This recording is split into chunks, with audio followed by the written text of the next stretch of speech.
Hello, Wasters, and I'm speaking mostly to the GMs out there.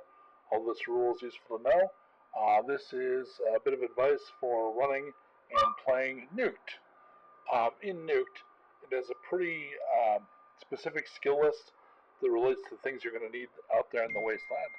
So, with that kind of a skill list, there's going to be things missing from time to time.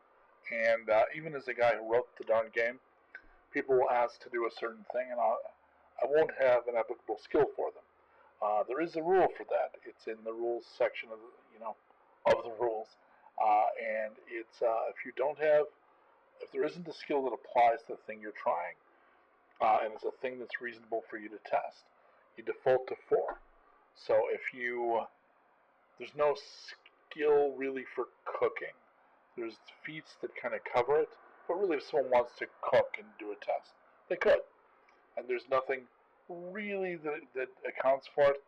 Maybe if you were spit roasting, never mind the other definition, spit roasting some creature that you hunted out there in the wastes, maybe a landlord test, but honestly, most of the time, that's just a flat test with no applicable skill. So you would use the default to 4 rule. So default to 4 says if there's nothing that applies, roll as though your skill mod, the number to the right of your skill, is a 4. So you wanted to cook up a deluxe meal with very few ingredients and tools, I might assign that a difficulty of 10.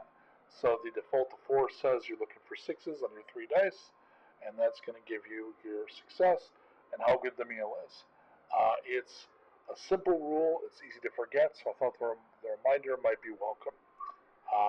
Alright, good luck out there in the waste, you're going to need it.